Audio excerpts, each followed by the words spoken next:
What's up? I'm Dan Fredenberg, and this is another Chance Encounter. Hey, what's up? I'm Dan Fredenberg. I'm a commercial real estate guy.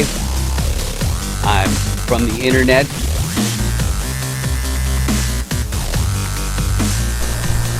We're seeing more properties like this being built in front of a house that's going to be torn down soon. I understand that there are power lines that are getting kind of close. What's up again? This is Dan Fredenberg, and that there is a commercial real estate building.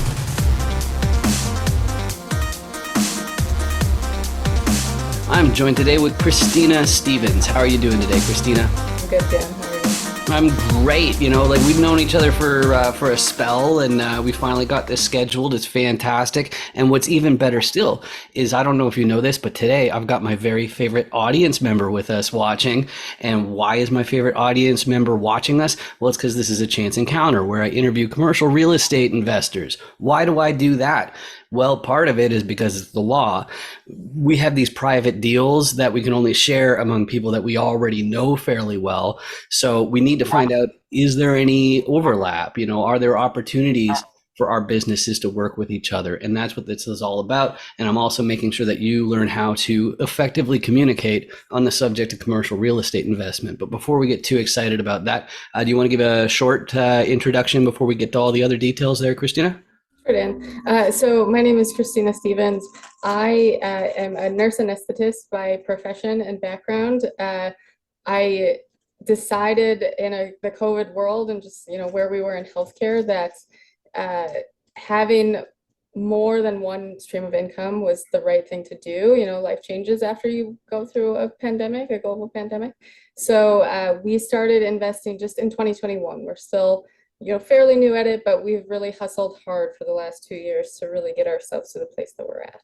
That's really awesome. That's really awesome. And I see all sorts of investors, syndicators, all that kind of stuff who really encourage doing what you're doing rather than what some people do, which is just like jump in with both feet, quit their job, make it all happen, all that sort of stuff. So I think that's really important. But another thing that's really important, can you please check your 8 real quick? But wait, check your 8. It's for you, it's your 5, it's under here. If you look, can you see if the audience member has the subscription, the subscribe button? Is it red or gray? Can you see that from there? Oh, yeah, it's okay. Let's keep moving.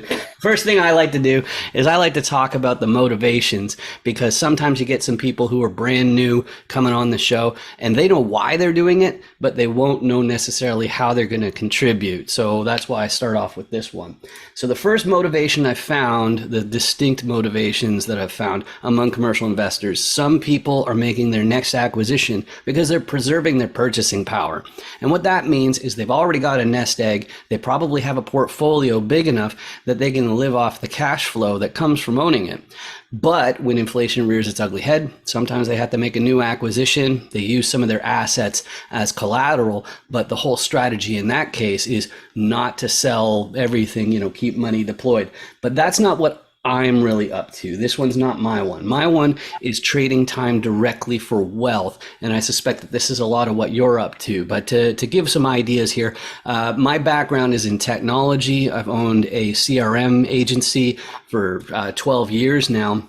And the problem with being in tech or like a nurse anesthetist is you end up being a high earner, but that means you're also paying more in tax than anybody. Full stop. So it hit us by the looks of it of like, hey, well, why don't I, tweak my time so that I can find ways to get that deployed equity rather than getting paid in salary or wages and being taxed out the wazoo. So that's what I'm up to. But the next group here, they're the most frequent ones you find among beginners. They are looking to take control of their time. Maybe they're looking to fast track their retirement. As far as I'm concerned, I don't know. I don't think that there are many viable ways to retire at all unless you've got a real estate move going on. But the real idea is that these people want to either retire early or maybe they want to just work fewer months per year, fewer weeks per month or something like that. And that's in stark contrast to the next group. They're never going to quit, even in their 90s. They're so ambitious, they want to buy their entire hometown. They're in for that generational wealth. and they will want to make sure that their great grandchildren never have to hold a day job. So that's the second to last one. The last motivation I found is some people have chosen a sector of society, or maybe it's the environment, or maybe it's animals. Maybe they want to send people to space. But if you want to make a real big impact on a sector of society, there's a financial component. And so that's why some people have to make more commercial acquisitions. So of those 5 different motivations, Christina, which describe you best? What combination of them? What sounds the most like you? Yeah, so I've been a nurse since 2005, definitely at a place where my part of my why, a huge part of my why, is just to really help people from a real estate investment perspective, but then also my family, my friends, the people who I've surrounded myself with for my life and the people I continue to embrace. So definitely number 5. All right. Yeah, I love that. That's fantastic. And just to make sure that you can help the people around you, I'm using that as my tie-in today. Let's do the tolerance for risk assessment, because you're not going to help people unless you understand the risk. So please fill in this blank. There are many popular investment asset classes, but I think blank is just too risky. Wow. What comes to mind when you hear that one, Christina? Dan, I think I'm gonna have to go with GameStop. That just didn't make any sense to me. It's kind of a dying company. However, people are investing in it. It's a little too risky for me. Yep, I completely agree. That's fantastic. So let's get specifically to the real estate side of things. And this is the exciting part. Christina mentioned that you might actually be like a friend or a family member of hers. And I mentioned that I want you to be able to efficiently and effectively communicate on the subject of commercial real estate. And so if you go to dandoesdeals.com, you can get your very own Dan Does Deals commercial roll die with the 6 different rolls. And because I'm a dummy, I didn't even ask for your email address. That's a really bad thing for marketing. You really should ask for that. But the thing is, I want you to be able to go there. I want you to be able to print out your own die. And then that way you can communicate with your friends and family about commercial real estate and the different roles. So let's go through them. First one, the repositioner. A repositioner is a person who looks at a lot of different properties and they do a bunch of paperwork. And so they're an acquisitions person. So what are they doing with all that paperwork? Well, the first thing they're doing, they're interacting with sellers. So they need to do something, it's a fancy word, it's called underwriting. And that means they're doing the arithmetic. They're saying, first of all, is this property even making the amount of money that this seller is saying it is? And then the reason why they're called repositioners, or at least why I use the term repositioner exclusively, is because they're also thinking, how do I change this property so I can find some additional upside? Okay. Now, they don't necessarily have to change the property to find upside. They might just go to a financier and get more advantageous lending. So that's one way, but let's assume. So the other changes you can do, they need to get an operations team. And it's not just to stop those Benjamins from going down the toilet. It's more than just unclogging toilets, collecting rent, mowing lawns, shoveling snow in some places. The other part about operations is also keeping the vacancy rate low, which is effectively a marketing role. That's one of the things that are my fortes that make me popular, along with the other computer-based funnels and all that sort of stuff. But operations are usually not enough to get sufficient upside to warrant the acquisition. So the repositioner will often get a contractor team to fix the place up, to do a value add. In a house, we normally call it a renovation. But if you have nicer units, then you can charge the new tenants more rent and they'll be happy to pay it. But if the repositioner has the same problem that I have, which is I'm from the internet, you're going to need a local. You're going to need somebody who can be there in an hour or two, because that's not going to be me. I'd still be messing around with the airport. But when the financier, that's somebody who deals only with money and paperwork, when the financier, the bank, whatever, when they find out this is the team and this is the deal and all this kind of stuff, there's one thing that they're going to want to know that I haven't mentioned yet. They're going to say, who's your KP? Who's your sponsor? And what that's all about, in some coaching programs, they really gloss over this part. If you and your pals pool some money together and you decide to take over a 350 unit apartment complex, well, if you want to be eligible for a loan, somebody in the fold has to already own a similar asset, a 350 unit apartment complex or somewhere in that neck of the woods. So You have to have that person involved. You also have to have a certain amount of liquidity. And then throughout the GP team, you also have to have, excuse me, a balance sheet of at least the amount of the loan. But if you got all those pieces, you've got yourself a commercial real estate deal. So, Christina, as far as core competencies, what you're most likely to contribute, what do you tend to do on the die? Great question. I really also like the marketing investor relations, talking to people side of things. Mhm. As far as operations goes, I think that that is also kind of my secondary or maybe primary secondary. I maybe do both, Okay. but that's Would, where my forte would, is. okay. Would that be specific to certain places? So you'd be like a local kind of person, like a Yeah, periodic drop in sort of thing. Okay. boots So, on the ground. uh Yeah. huh. Uh huh. Okay. Great. Great. So then the next question has to do with what kind of deal is perfect for you. Like if somebody already has it in their hand. And when commercial investors are talking to each other and saying, "Hey, what's your buy box? What's your ideal property?" They're really asking about three things. First one's going to be geography. Where is it? Which states? Possibly which counties, possibly which neighborhoods. Okay, that's going to be important as far as a property being ideal. Second one's going to be the size of the deal. Okay, we're talking about multifamily primarily, which goes off of unit count. People who are looking for 5 unit properties are not going to be looking at 150 unit and up properties, because handling them is a completely different situation, and it's a totally different amount of money. So that size is going to be super duper important. And then the third one, it's one word, but it has two different meanings, and I hate that. But the word is class.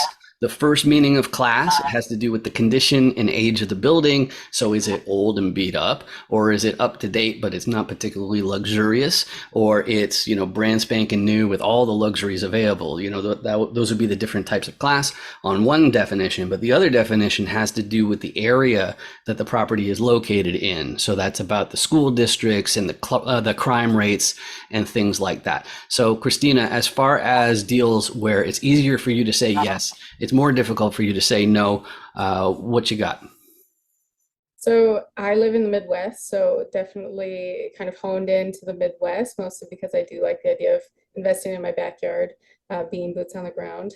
Uh, as far as size, at this point, I'm a limited partner in multifamily syndication. As far as going active general partnerships, I'm looking for anything at this point from 20 units to about 100 units. So that's my size. And then as far as class goes, B and C is what I'm looking for, value add in the same two definition class. All right, Yes. perfect, perfect. And actually, you hit it. It's funny that I missed that part of my spiel. Both of the versions of class use the same system, like grade school, which is where it's like A plus or B minus and so on, like that. So, okay, so that's really awesome. But the next thing then has to do with who you're best suited to help. So you can see already that on the die, it's multifaceted. And on multifamily deals, especially bigger ones, nobody's going to be all the sides of the die for any reasonable amount of time. So that means that we're very well positioned to help each other, but we're still going to be better suited to help some more than others. Me personally, I'm always on the lookout for more sponsors and KPs because of my marketing and my digital funnels, CRMs, and all that sort of stuff background. And sponsors and KPs, they'll have some sort of foundation already built. Whereas somebody who's just getting started on this, they need grunts. They need people who are willing to put in long, long, long, long, long weeks. And it's not about how smart they are to be able to be effective at that. So I'm more fuel for the fire once you're already established. But Christina, I don't know if you have any 506B deals, the private ones, but if you do, make sure you don't entice investors, whatever the heck that means. But as far as people who you're best suited to help, I think you can go ahead and say like beginners or people who are professionals and all that kind of stuff. But if you're looking for KPs, operators, anything like that, who are you really best suited to help more than other types of professionals, Christina? Yeah, absolutely. So I think at this point, definitely the beginners, we're only 2 years into this. So already we've tried to bring our inner circle to a place where they understand multiple income streams, Also not always just trading time for money. So from kind of step one, kind of hand-holding process, how can we help you gain enough courage and bravery to take the first leap into at least reading, educating, and empowering yourself? So that's where I feel at this point. Also, being an accredited investor myself, I also think the other portion of this for me is just capital raising. And Mhm. again, that investor relations piece. So being able to potentially bring money to sponsors. All right, beautiful. And if they want to reach out to you, like the best spot for me is through LinkedIn. I'm on there all the time. But we ended up meeting through some meetups. What's the best way to reach you? Is it LinkedIn or is there a website that's better or how is that? Yeah, LinkedIn is a great spot. Also, I'm very active as far as the things we are doing actively in real estate on Instagram. You can find me under Queen Capital Investments on Instagram. All right, beautiful. And then the last thing I have to ask, it's actually not for you. It's actually an awareness campaign and it's for you. See, if you look under my QR code, you might notice that there's a big, ugly red button that like sears like daggers in your eyes and makes you like, it's so bad. Like, don't look too carefully, okay? You can get rid of this ugly red button and it doesn't cost you anything. You just take your cursor and you go click on it. So it costs you nothing. They don't, like ask for your credit card or any of that silliness.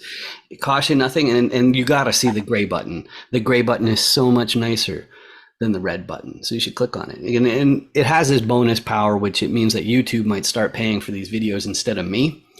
So go ahead and hit it. It's totally free. But what it really means is that my videos might show up on your list of suggestions. You can go ahead and ignore those. I just appreciate you spending the time with me, just like Christina. I appreciate you joining me today and getting to know you a little bit better. Yeah, I appreciate you so much, Dan.